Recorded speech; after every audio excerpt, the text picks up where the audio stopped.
for people to come in. Excited to be here with our guests, all coming to us live from the city of Jerusalem.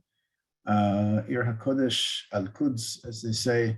I'm Rabbi Josh Weinberg on behalf of the URJ. Very excited to bring to you this session in partnership with the Israel Policy Forum. And we'll just give a minute or two for people to fill in. I see more people are joining as the participants here. Great.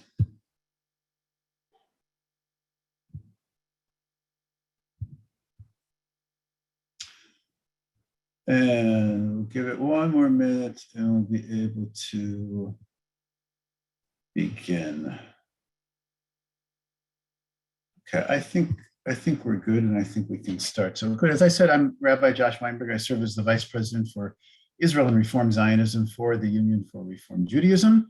And I want to thank our partners in the Israel Policy Forum for putting together this 5-part series, all looking at the state of two states and what would it take to get a two-state for two peoples outcome here. And we spoke a lot. This is the fifth webinar in our 5-part series. I'll just mention that this was delayed due to some issues that we are seeing in Jerusalem, specifically in the area of Sheikh Jarrah. And we're so glad that Suma can be with us today, of course, with our guests Ittay and Danny, who I'll introduce in just one second. I'm so glad that we're able to reschedule and that all of our participants could join us today as well to talk about this critically important topic. We spent the first few webinars, first few sessions, talking at a very high level about the political arrangements, the geopolitics, what has to happen politically between the Israelis, the Palestinians, the international community, the United States involvement, and so on and so forth. And today we spoke a lot, last time we were together, we looked at the issue specifically of settlements and what they look like, what are we talking about when we talk about these settlements. And today we're going to focus on what is going on the ground, on the streets, specifically using the city of Jerusalem as a microcosm for the larger conflict, some of the big questions that we're asking. And we're going to talk specifically about that people-to-people civil society relationship that we are building or that we are looking at, and what is the importance and the significance of that people-to-people work, working in the civil society, both in Israeli society and in Palestinian society. And I'm very glad that we have several esteemed guests here to join us. We are with Suma Qawasmi, who is a Palestinian Muslim and the community manager at Kids for Peace. She has a BA in English Literature and Business from Birzeit University. She grew up in the Sheikh Jarrah neighborhood of East Jerusalem and is very active in the legal struggle to protect her home. Suma considers herself a social person, likes to meet people and learn and explore about different cultures and backgrounds. Wonderful. With us as well is her professional partner, Ittay Flescher, who is a Jewish and Israeli educator and is the education director at Kids for Peace.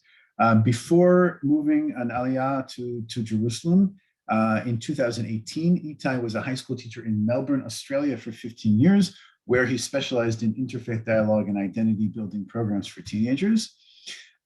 With us as well is Daniel Hasson, who is the director of the Jerusalem Intercultural Center and has been for, this is the end of your first year as the director of the Jerusalem Intercultural Center, which we'll learn a bit more about. And since immigrating to Israel in 2000 from Zimbabwe, Daniel has held several senior positions in a wide range of Israeli nonprofits, from civil society organizations spanning civil and human rights, formal and informal education, health, welfare, and social integration. He holds a BA in psychology and contemporary Jewish life and thought, and a master's degree in public policy from the Hebrew University in Jerusalem. And it's wonderful to be with all of you. Let me, just as a matter of business and housekeeping, let me remind everyone that the session will be recorded if someone would like to review it. It is not being streamed right now to any media, social or otherwise.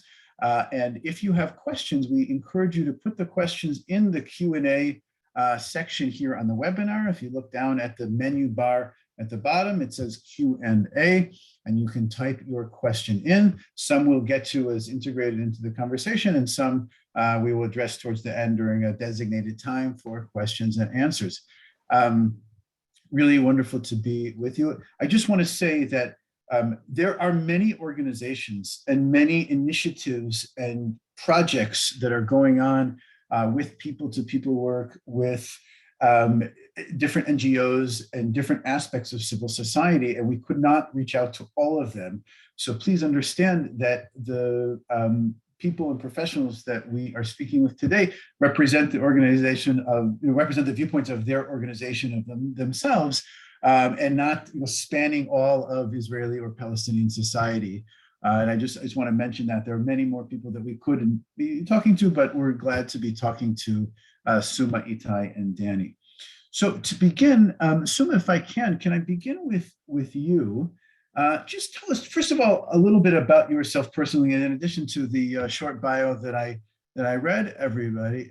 How did you get into this work, and how did you come to really dedicate your life to dialogue? And just explain to us a little bit about how you see your role here. Hey, thank you so much for the introduction and everything. Thank you so much for inviting us to speak today. As you said, my name is Suma Qawasmi. I'm a Palestinian Muslim. I was born in East Jerusalem, and I'm still living in Sheikh Jarrah neighborhood. How did I start? First of all, I still live with my parents. We're 5 ladies living with my parents, and we don't have a brother. And for us, in our culture and it's a bit weird not to have a brother.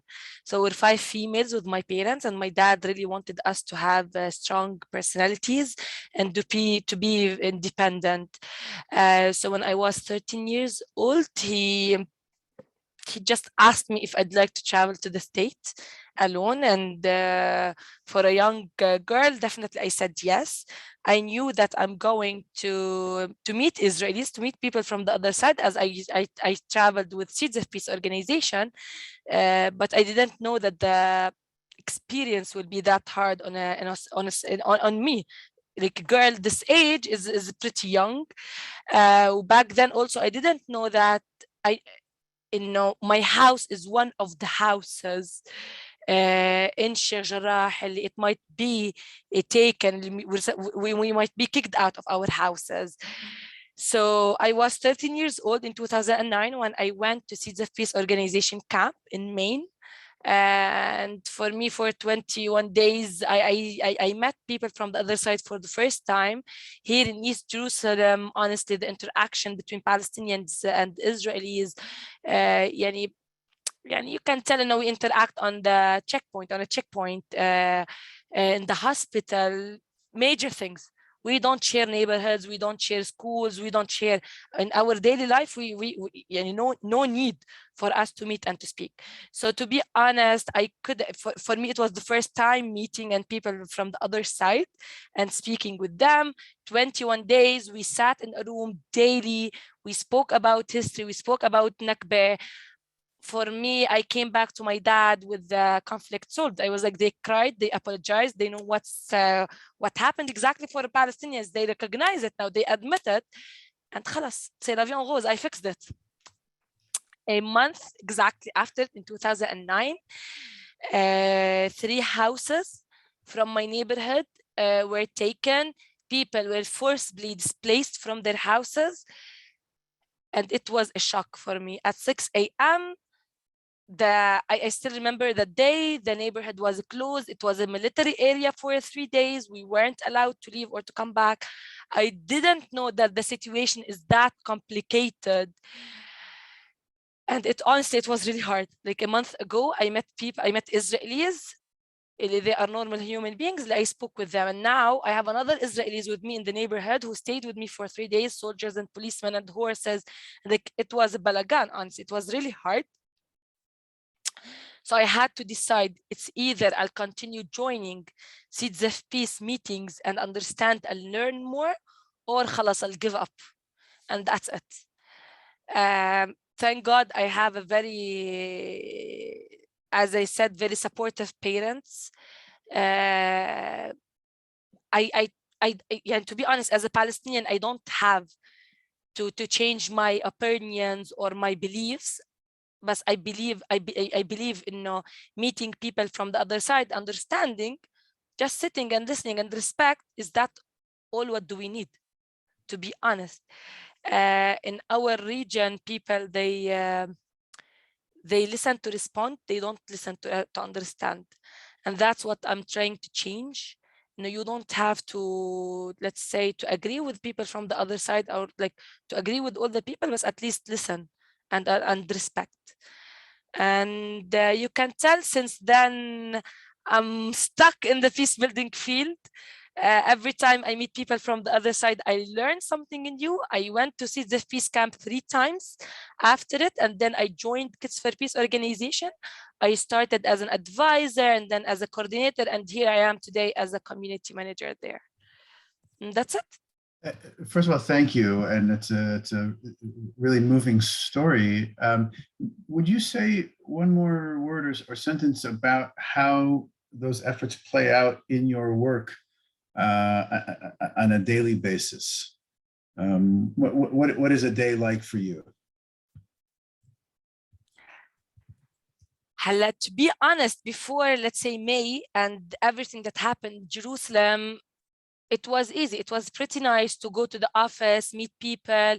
We have a very big community in Kids for Peace. We have a lovely parents. We meet, we break the fast together. Sometimes we celebrate Hanukkah. We celebrate. It was really nice. We're building a community. We're a minority in Jerusalem. Let's say people from both of the sides, but we're making something. We're making change. A very small change, a very minor change, but in the future, you don't know, it might be one of the biggest changes. To be honest, nowadays, especially after what happened in spring, it was really hard. I was very You're active. talking I'm about still the active events in of the neighborhood. I'm still very active in the neighborhood. So honestly, it was really hard, as if I have 2 lives, as if I'm living 2 different lives.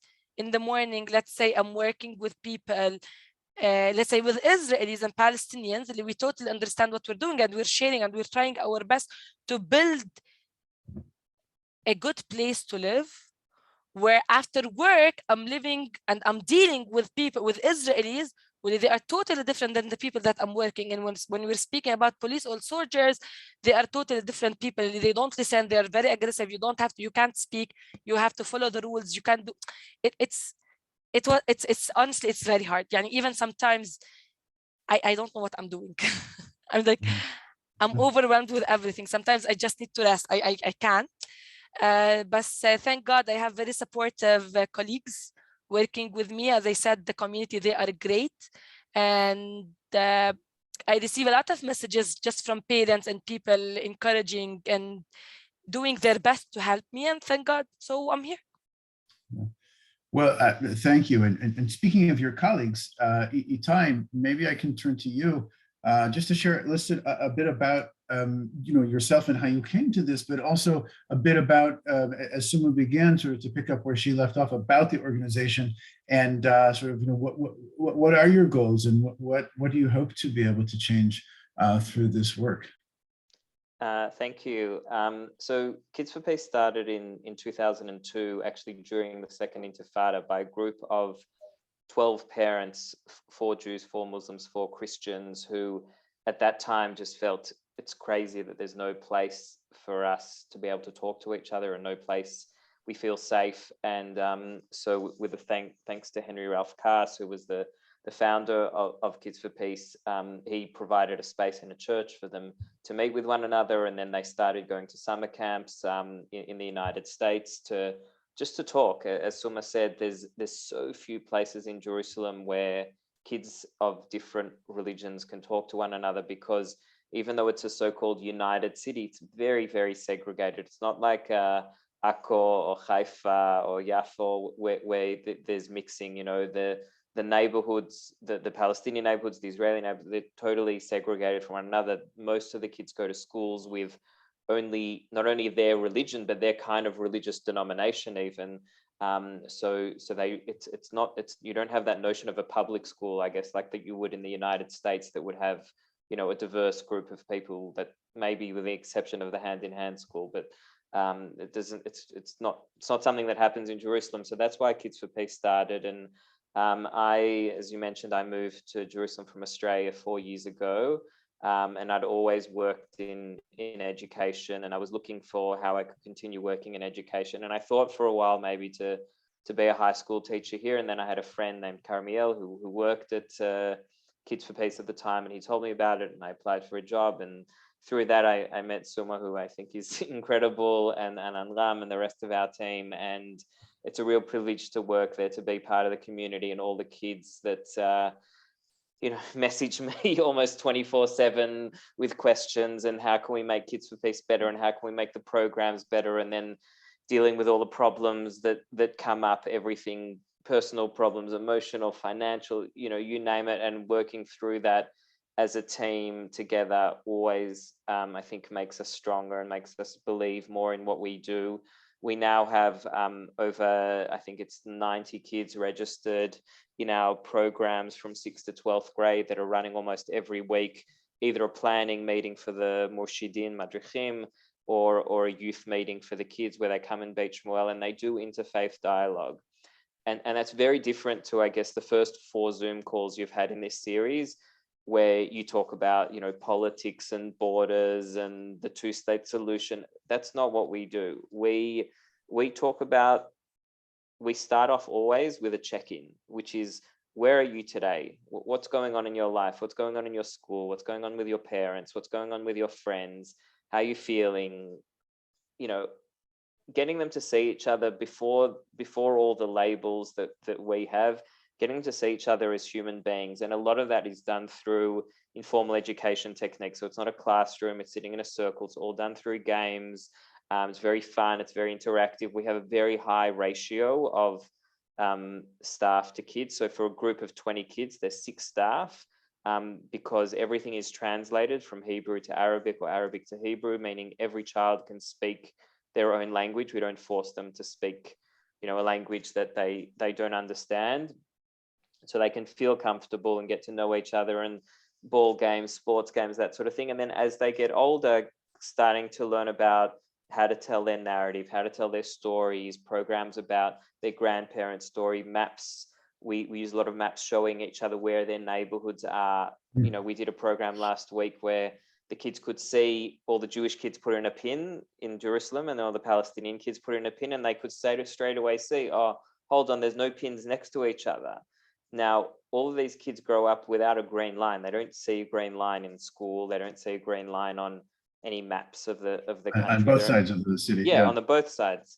And so that sort of started introducing themselves. Oh, why don't we live in the same neighborhoods? What happened in 1967 to cause that to happen? And I guess through that, so, you know, while most people sort of starts with the politics first and get to the personal at the end, we do it the other way. We start with a personal first, and then from that, if it gets to the politics, then the kids will take it there.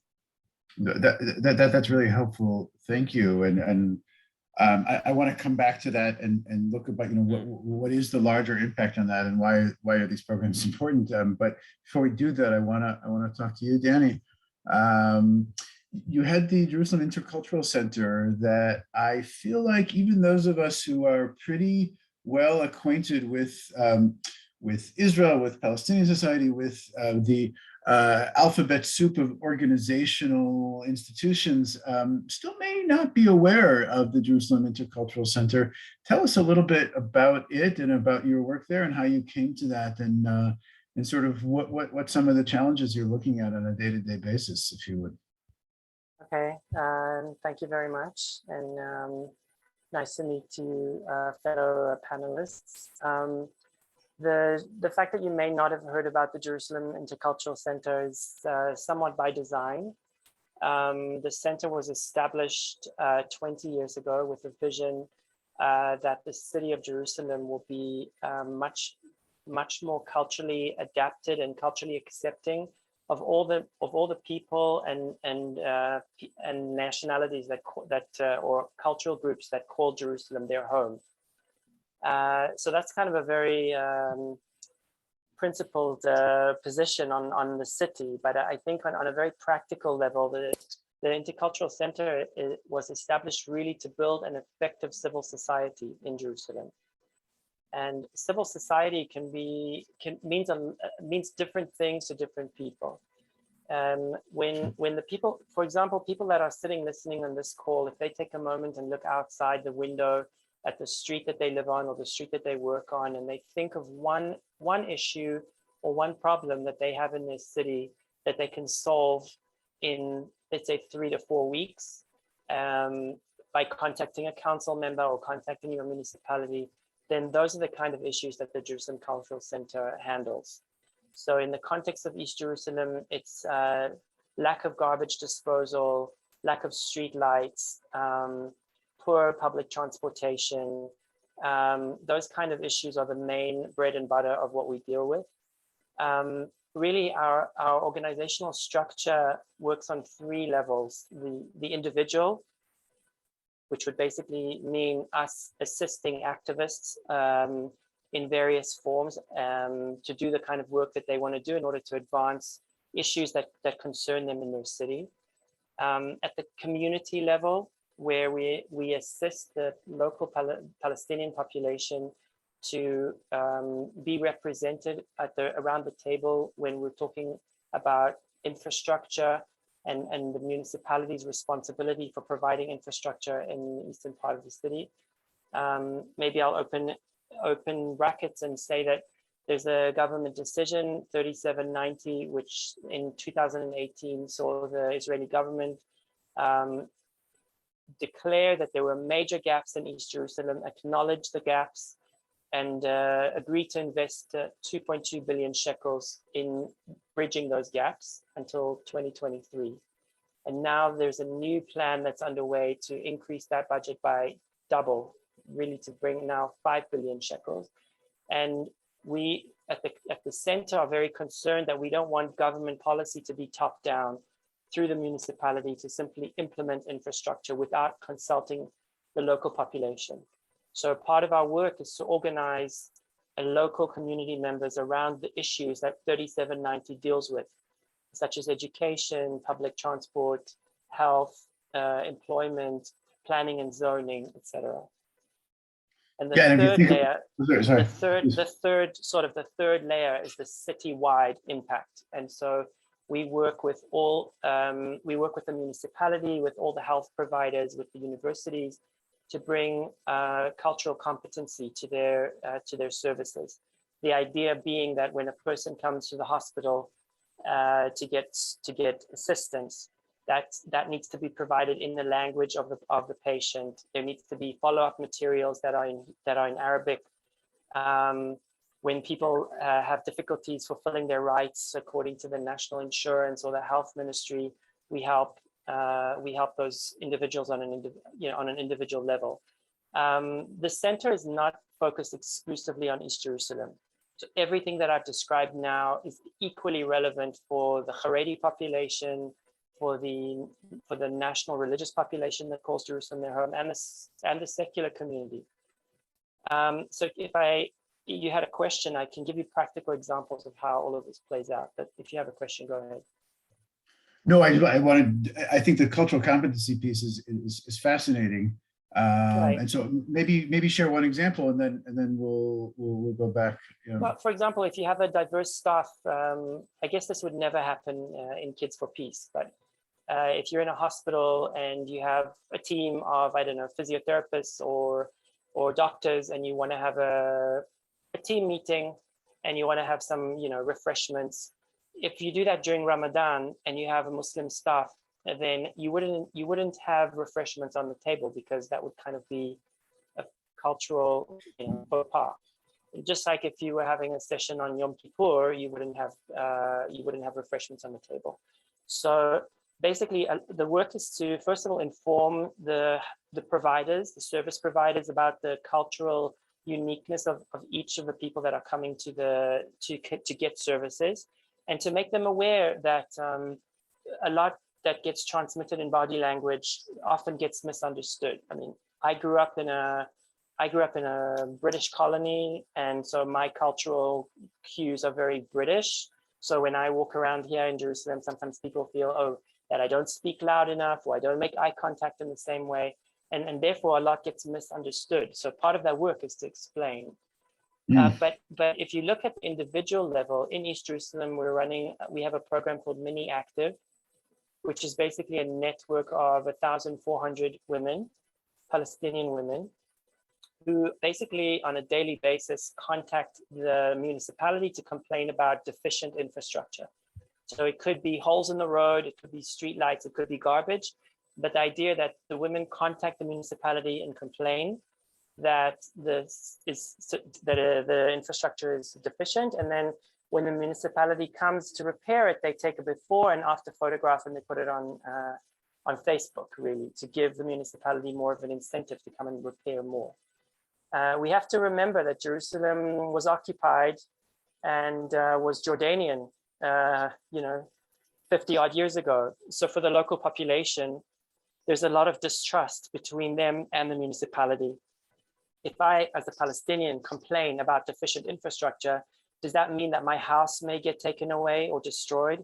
Does that mean that the bill for repairing the hole in my street will just get added onto my municipal taxes?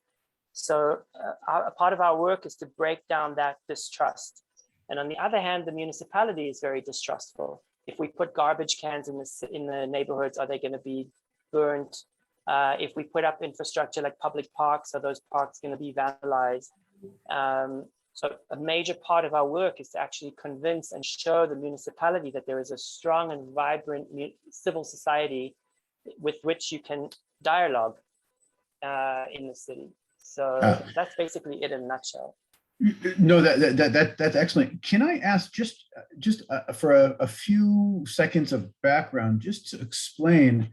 And I think either maybe Suma or Danny, if you want to take this one together, just explain the status of Palestinians in East Jerusalem, because it is complicated, and I think maybe not everybody is aware of how that's playing out right now.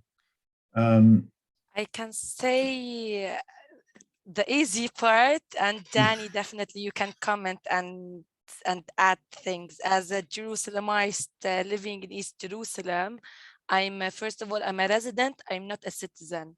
So first, for example, I'm not allowed to vote on a governmental, let's say, elections.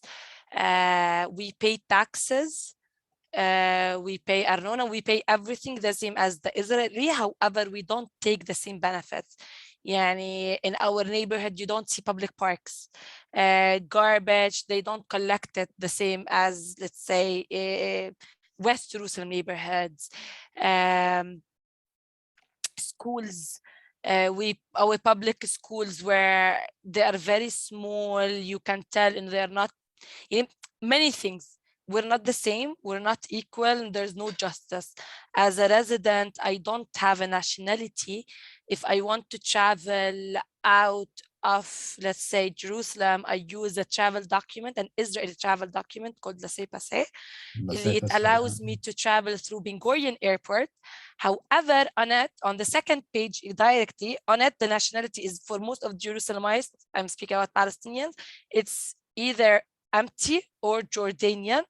Although I'm not a Jordanian, but on the nationality it's Jordanian. For some of us it's empty. On the next page exactly, there's a visa entry to Israel. It's funny, I'm a Palestinian where I don't anything, it's not written anywhere that I'm a Palestinian. I don't have any official paper or document that says that I'm a Palestinian. At the same time, on most of my, let's say, Israeli papers, I don't have a nationality, or it's empty, or that I'm a Jordanian, and I'm a resident, I'm not a citizen. We're not allowed to build houses. We have to apply for permits. Where in East Jerusalem, it's really hard. We pay a lot of money, honestly, to get building permits, and at the end we pay money and we don't get it.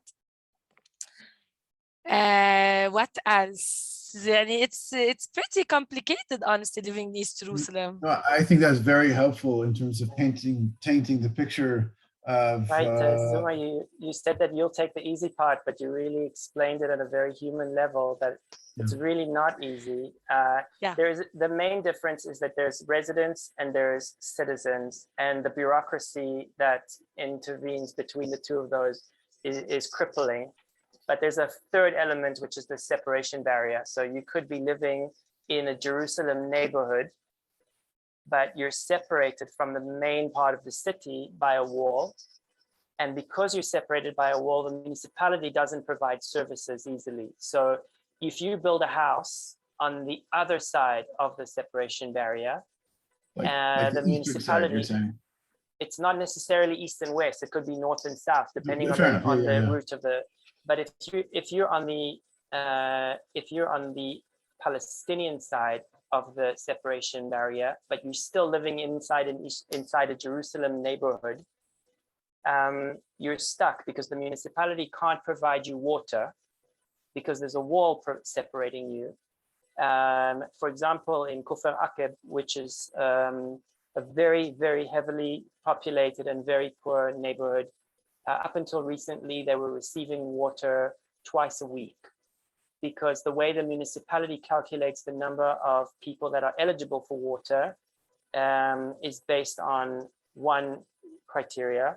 But if you do a head count, for example, the Jewish municipality measures it on 15,000 people. But Suma, how many people would you say live in Kufr Aqib? So just to tell us where that is, generally speaking? It's north of Jerusalem, but on the other side of the separation barrier. The numbers are 50, 60, 80, 100,000, and it's very hard. So in terms of Corona, it's very difficult to do testing and to provide vaccinations. It's very, very complicated to actually provide the infrastructure to provide those services. I just want to give you another example of how this plays out. On the 1st of September, in the state of Israel, people sign their kids up for first grade, okay? And a woman calls the office on 1st of September to say, would you be able to just help me sign my son for first grade? No problem. Why can't you do this yourself? We asked. She said, no, well, he doesn't have an ID number.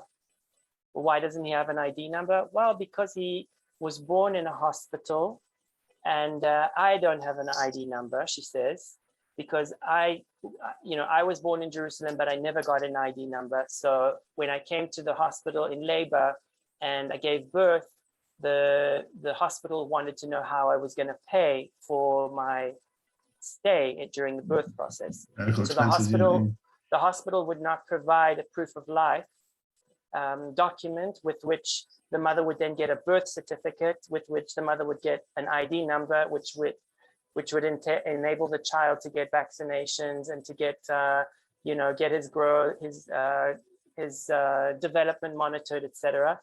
So basically, the mother had no ID, the father was in prison, the child was born because of debt, because of a 6,000 shekel debt, like let's say that's less than $2,000 debt. The child wasn't given an ID number. There's 2 other children, and this vicious cycle perpetuates itself. So we intervened by simply taking the debt and publishing it on Facebook. And within 2 hours, the hospital contacted and annulled the debt, and the children were given their ID numbers, and it's a happy ending, right? But that kind of situation people face on a daily basis. You have to imagine that if that's one case out of how many, and the whole situation of East Jerusalem was meant to be temporary, essentially, politically speaking. And we're now seeing a sort of, how should we say, permanence to that, or perpetuation. Right, but I want to relate quickly to the issue of a 2-state solution, because I think that, Ittay mentioned that you've had 3 or 4 other webinars on this issue. And I know that the status of Jerusalem is a very hot issue when we have national elections here, and on international scale, it's something very much talked about. But within Jerusalem, I think Ittay mentioned, you don't see the green line. You don't feel the little bump in the car as you go over it. So from our perspective, it's not an issue. Our perspective is mostly for there to be an effective civil society. And I think most Jerusalemites are not concerned so much about whether there's a one state or two state. From our perspective, if an activist is interested in bettering the city, it doesn't matter which part of the city they come from, then we can work with them. That's fascinating, and I want to talk about that. What are the perceptions, and then actually, what do we hope to see going forward? And so, Ittay, let me turn it back to you for a moment and say, okay, what do you think the impact long term is of people-to-people programmatics, the development of relationships? I love how you posed the notion of, or the approach and the methodology of building personal relationships first before even getting into unpacking the narratives and unpacking, the question of maps and leading into the political discussion. What do you hope to have happen in the long term, sort of on a larger scale, as a result from people to people? And then feel free, Suma and Danny, to answer as well. So I'd like to answer this question by sharing a story I heard from my friend Aziz Abu Sara, which some of you may know. He ran for mayor of Jerusalem and works with Mejdi Tours. And he shared this story once about a house that's on fire. And 3 people walk past this burning house full of flames that's, gonna burn down. It has people in it. It's horrifying. And the first person walks past it and just does nothing. It says, look, it's a house on fire. What can I do? I'm one person. And they walk away. The next person looks at the house and says, I'm going to set up a committee.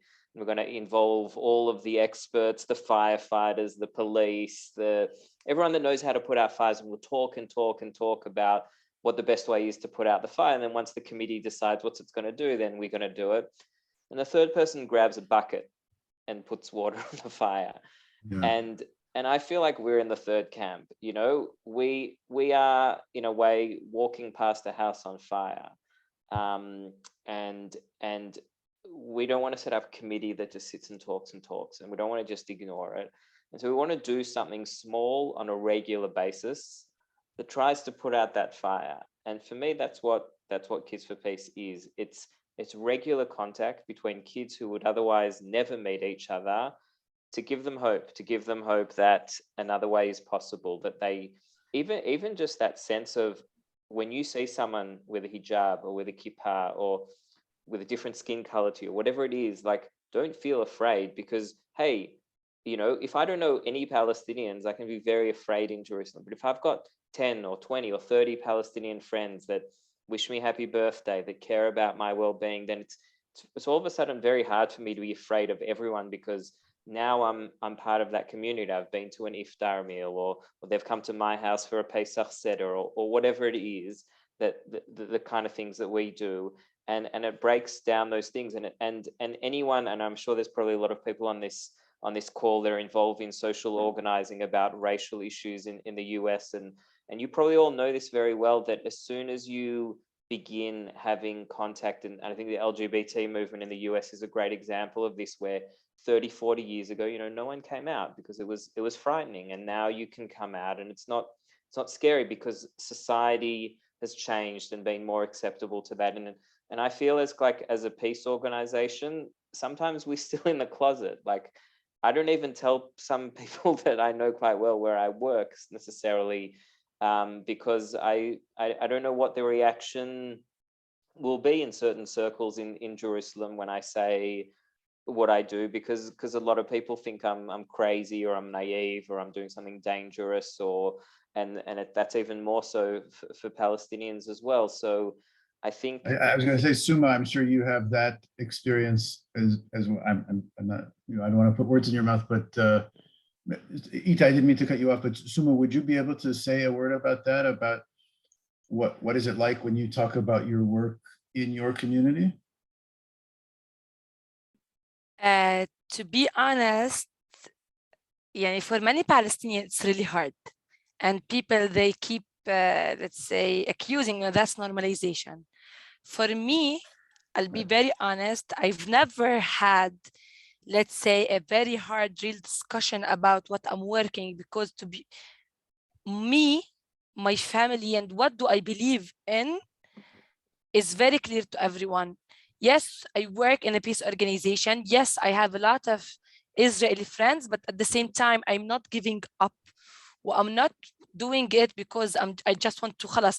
For us, there's a term, I don't know if all the people on the webinar, they know it is normalization. Normalization is when Palestinians, they meet with Israelis to, let's say, to solve the conflict, as if they're making it normal.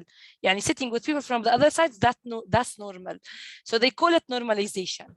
And for us Palestinians, as if you're cursing, as if you're saying something really bad. What you're doing is normalization. Worse insult, right? No worse insult than normalization. Yeah, when they are very mad, they want to insult you, and what you're doing, because they say that what you're doing is normalization. Yeah. To be honest, at the beginning, it was a bit hard, but no one would know. No one, even when during Sheikh Jarrah, it was really hard to convince them in let's speak about our neighborhood with Israelis, or let's speak about neighborhood with Jews all over the world. It took them, let's say, a couple of days to understand and to accept it. However, for me, working in this organization, it was a major problem in my daily life. It wasn't. I'll be honest, as I told you, because of my personality and because of my family background and history. Yeah, that's good to hear. So, but just to stay on the theme of and this is a part of a question that just came in, and I want to relate to it because I think it's important. Ittay, I think you offered a very, very powerful metaphor about the house on fire, and as a rabbi, that takes me to lots of different images that come in our texts, in our midrash, and there's a lot to say about the burning building metaphor, but when we do sort of one bucket at a time, sometimes one bucket is not enough to put out the fire. What do we hope to see from when the kids for peace grow up into adults who vote, who could even run for office, who will eventually on one side or go into the army and live in society? What do we hope to be the long-lasting impact? I'll share another story for that. 2 years ago, I took 12 kids from Kids for Peace to Belfast. We spent a week, 10 days about 10 days in Northern Ireland, meeting with Catholics and Protestants, people that had literally tried to kill each other, 30, 40 years ago, or had been in prison. And now we're sitting together in the same parliament, literally installment. We were in the building, seeing former enemies, laughing and sharing jokes. And we asked them, how did you do this? How did you get from, this hatred of the British or of the Irish? And then all of a sudden, with the IRA and everything, you're all sitting in the same room. And not that it's all happily ever after, but there is some sort of government there now in what you would call a one-state solution. And they talked about this notion of grassroots that, for 20 or 30 years before they signed this peace agreement, there was a US fund set up by John F. Kennedy, actually, to fund grassroots organizations in Northern Ireland. And also for various events happened after the Cold War that also led to Oslo, by the way, and also led to the end of apartheid South Africa. It all happened in the same time, in the sort of mid-1990s. Early 90s, yeah. Yeah, exactly. That created a political process, and they had 3 failed peace processes before the Good Friday Agreement in 1998 that actually led to the agreement. And I think the lesson that I take that from us is we need 2 things. We need political will, which started in Oslo, because obviously didn't lead to peace. I'm not going to go into why that happened, because you've done 4 Zooms on that already. And you also need grassroots. If you have lots of grassroots goodwill and no political action, nothing will change. If you have political will and brave leaders make compromises, but the people don't follow them, nothing will happen. And that's why, in order for our work to be successful, we need to grow. But we also need then politicians to also take that action. But if one happens without the other, then nothing will happen. If you would have done a referendum on Oslo, I don't know that you would have necessarily gotten a majority supporting Oslo on either side, because of the perceived risks, and because there wasn't a grassroots process done done before Oslo. And I think this MEPA fund that recently passed the US Congress, I hope will help a lot of these organizations grow. I know there was a question about our alumni. So Kids for Peace, we stop dealing with the kids when they're 18. There are many organizations, obviously, that deal with them when they're after 18. We're part of the Seeds of Peace network that have this Gather program that gives them activism and advocacy skills. And I know there's many other, organizations part of AllMep that do that. And we hope that through their experiences with us, that whatever they do, whether they work in a peace NGO or join Standing Together or, any of those other NGOs, that they'll remember the experience of Kids for Peace and use that for good. And it could be as a lawyer, as a doctor, as an engineer, as whatever they end up doing, use those skills in that profession to provide space for the other and to promote the values of equality and justice that we taught them. Yeah. Okay, thank you. It's a lot to process, and I hope that Suma, did you want to add to that? I wanted to add something about our alumni. Because of COVID, we changed our way of working a little bit. Before COVID and before the cut, the USAID cut, we used to hire advisors to lead the programs with the grade leader, and we're speaking about for each grade 5 advisor. So we're speaking about around 25 people above 18. Most of them, they speak 2 languages fluently, either English, Hebrew, Arabic, English. So because of COVID and because of the USAID cut, we don't have enough money, honestly, to hire. So we decided, no, we're going to use our counselors. And we decided, no, we're going to open it up for our alumni, people who are still studying in the university, to apply as grade leaders. And luckily, since last year, we're only hiring, let's say, it's not only, we have people from the outside, but let's say most of the people that we're hiring, they were Kids for Peace. They were kids at Kids for Peace, active kids. One of them this year, we have a guy called Muhammad, who was a kid in Kids for Peace in 2009, Ittay, right? Muhammad, 2009, yeah. So we opened the door for them to come back, and we're not offering them a full-time job where we're paying their insurance and their everything, but we're opening a small door for them where they can practice and gain experience. So yeah, they're coming back. We're trying our best to give them chances and to open opportunities with them. Well, good. In the time that we have left, I want to relate to some of the questions that have come in, and lots of people have asked good questions, and remind people that if they do have questions, to please type them in, and we will do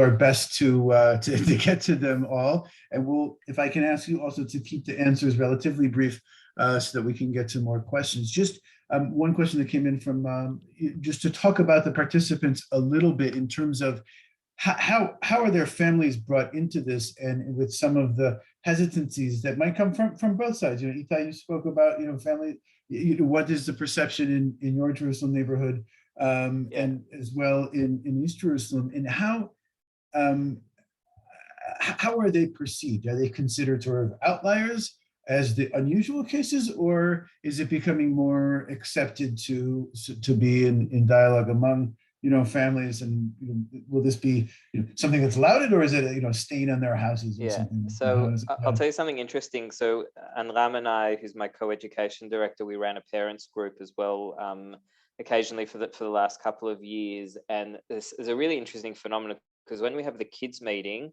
the majority of the kids come are Palestinian and there's a minority Israelis. But when we have the parents meeting, it's the other way around. The majority of the parents who come are the Israelis with the minority Palestinians. Now, why do you think that happens? Yes. Me, I'm asking you, why do you think that happens? Stigmas, peer pressure, social pressure, all of that. Right, because a lot of the Palestinian parents already have heaps of exposure to Israelis. They don't need to meet more, because they've met Israelis already everywhere.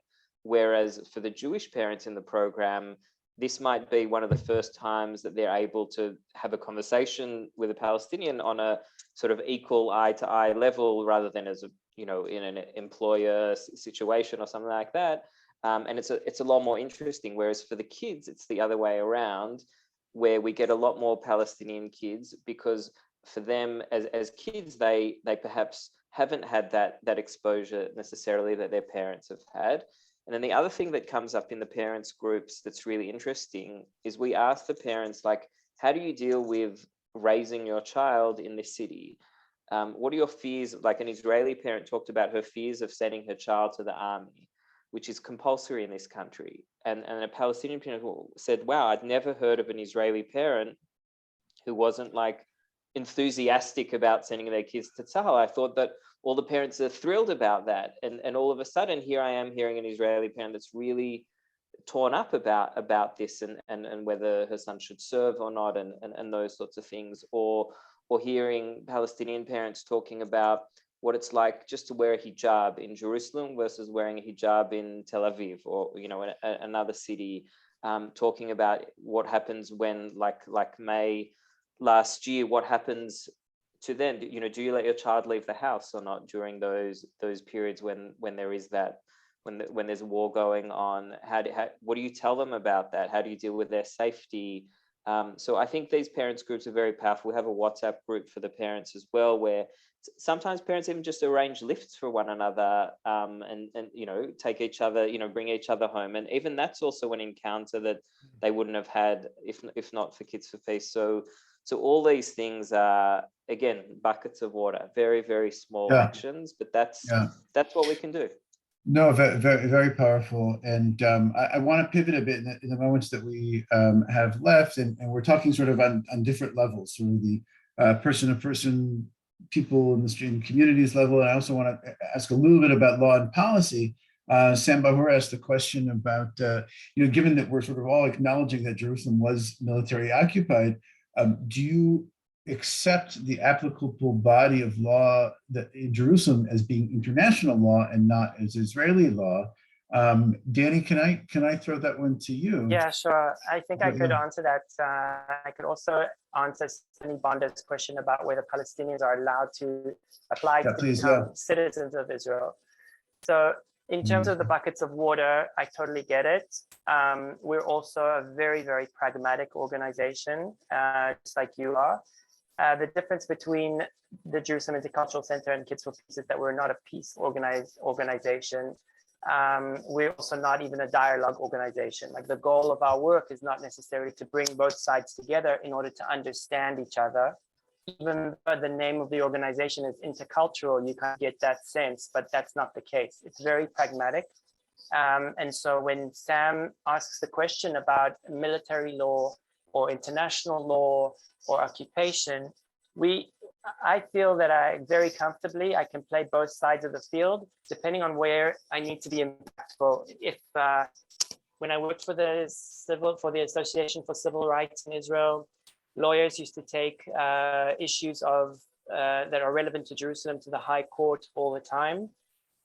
In the state of Israel, it is Israeli law that is applied in East Jerusalem, even though it's illegal occupation, which is basically means that international law is the yardstick that we should be using. But when I speak with the Palestinian community and I try to explain to them that they have a right to demand services from the municipality, I can use the Geneva Convention. I can simply say to a community leader, you have the right to receive fresh running water, street lights, you have the right to feel safe, you have the right not to have your home destroyed, you have the right to be protected by the police and not harassed by the police under the Geneva Convention. And in the same day, I can have a meeting with the municipality or with the police, and I can explain that under Israeli law, the city of Jerusalem is unified and Israeli law is applicable to all people who live there. So I feel that in order to be pragmatic, to really improve the lives of people, I need to play both sides. And in response to Stephanie's question, things here take a long, long time. The fact that Jerusalemites are technically entitled to apply for citizenship, it doesn't mean that people are ready to do so. And it doesn't mean that even if they do apply, that they will get approved. It's a huge risk for a person in their private capacity to make an application to become a citizen, because they then begin walking around with a blue ID, and that separate them from the national struggle to ultimately from their Palestinian national identity. So there are a lot of Jerusalemites who do have blue IDs, but there's also a very strong movement of people who do want to accept and make the issue of occupation normal. I just want to add something about the citizenship today. It's funny, today I was speaking about it with my friend who applied to get one. And I asked him, when did you apply? And we've been working in the same office for a year and you didn't mention it. And he's like, Suma, I applied exactly 2.5 years. I submitted my papers and I totally forgot about it. Till 2 weeks ago, I received a message saying that I have an appointment for the first interview. The process, imagine it, he applied 2.5 years and the first interview is after 2.5 years. But to apply, that's, first of all, that's not something easy. As Daniel said, it takes a lot of time. It's a very long process. Whereas also, as he said, for me as a Palestinian, I'll never ever apply to get it, because for us, we've nothing to prove that we're Palestinians, and to apply for an Israeli citizenship, so that's nothing, as if we're admitting, we don't have anything to lose when you speak about getting it. It's a paper that might help us when we travel. It's a document that might help us when we travel, but at the same time, it's a way of resistance for us. Admitting and taking the Israeli citizenship as if we're giving up. Yeah. But we're not giving up. Even if we got the citizenship, there are like thousands of Arab Israelis, they were born with Israeli citizenship and they are living under discrimination. The Arab Israelis with citizenship, with Israeli citizenship, they're not equal. They are not treated equally to Israelis, to Jews, Israelis living, sharing everything with them. Even up in the north, they share everything, buildings and neighborhoods. They're not equal. So why to apply? No, that's that is the question, I think. Look, so we have about 4 minutes left, and I think we need another 2 or 3 hours to begin to unpack some of these very, very complicated and I just want to thank you for shedding light on some really poignant examples that I'm going to guess most of our audience was not aware of previously. I want to do just one last, give each of you about 60 seconds to respond. In that I know that Kids for Peace and the Jerusalem Intercultural Center are not political organizations, are apolitical, do not deal with advocacy. So if I can, I just want to ask you as yourselves, as Suma, Ittay, and Danny, we happen to be of the position in our, the URJ and Israel Policy Forum, that the two-state solution, 2 states for 2 people, whether it's a solution or not, an arrangement, let's say, is really the best outcome, or I don't have a better solution right now. What do you think? What do you hope to see, just as yourselves, not necessarily as your organizations? And with that, I want to end. And if you want to speckle in some areas where you see hope or a bit of optimism, that's okay too. Danny, can I put you on the spot there first? Yeah, to finish it. Listen, I can't answer the question directly. I grew up as a kid under apartheid. I came to Israel to make a difference. I don't see a horizon for a 2-state solution at this point. I don't know what the right thing to do is. I'm invested here. I have 3 children in the Jewish children in the Israeli school system living in Jerusalem. I consider it my home, even though, unlike Suma, I wasn't born here, but I'm definitely invested here. I am optimistic because I see changes happening every day. I see a very strong and vibrant civil society, and it basically takes one person to stand up to make a difference in their neighborhood in order for change to really begin, because then other people follow. And I cannot say whether what is right, whether it should be 1 state or 2 state. I'm not there at all, because in Jerusalem it's not such an issue.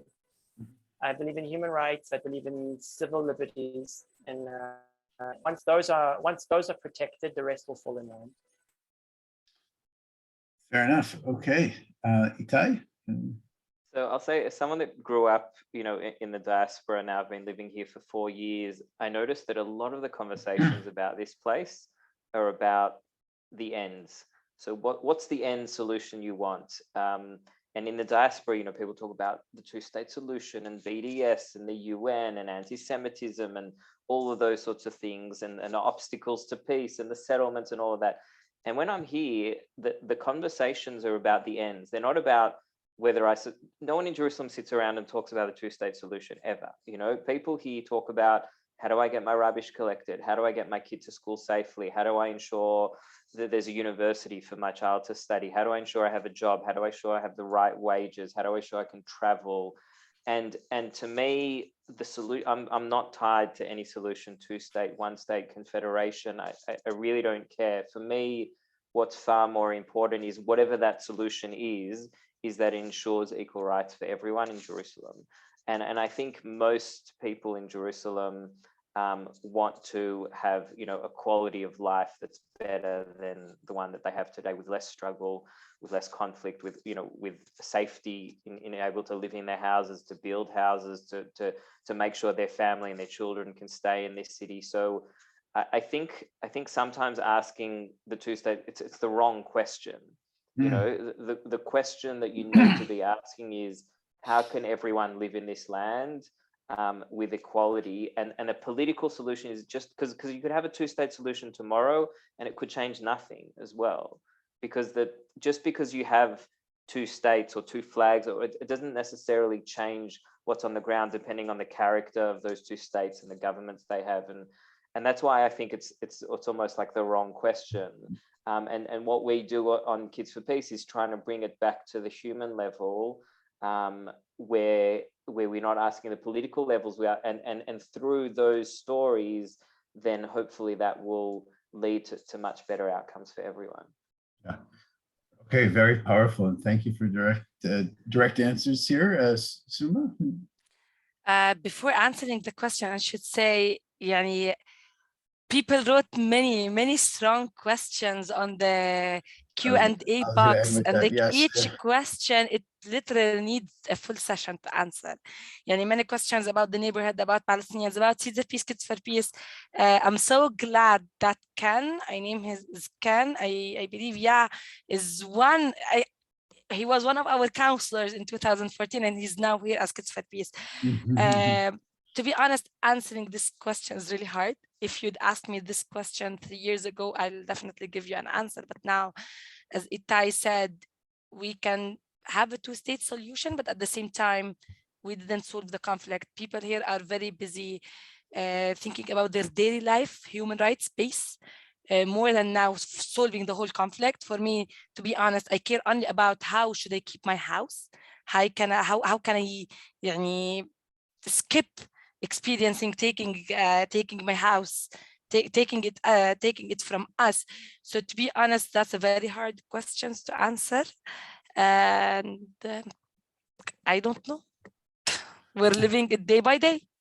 Okay, well, we'll end on that note, that day by day, and we hope that all of you are successful in your work and your endeavors, and we wish you much strength to continue, even when it's hard and even when you think it's impossible.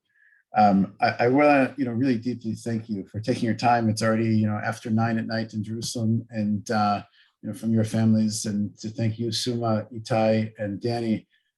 Please, if you would like to be in touch with either of them, you can do so, as Molly has just put into the chat, their contact information, and please feel free to reach out to us at the URJ or to IPF, and we'll be happy to connect you. Obviously, this feels like, if we're using the bucket metaphor, just a drop in a bucket of the discussions that we should and could be having, as this sort of concludes our 5-part series on the state of two states and what we're looking at. And I think that this was a very direct and blunt way to end in the responses that we're hearing from you who are doing this work on the ground. And it is also very grounding and humbling to remind us that when often we're thinking about policy and thinking about the high levels, that it's also critical to be thinking about what is happening on a day-to-day basis and what's on the minds of the people.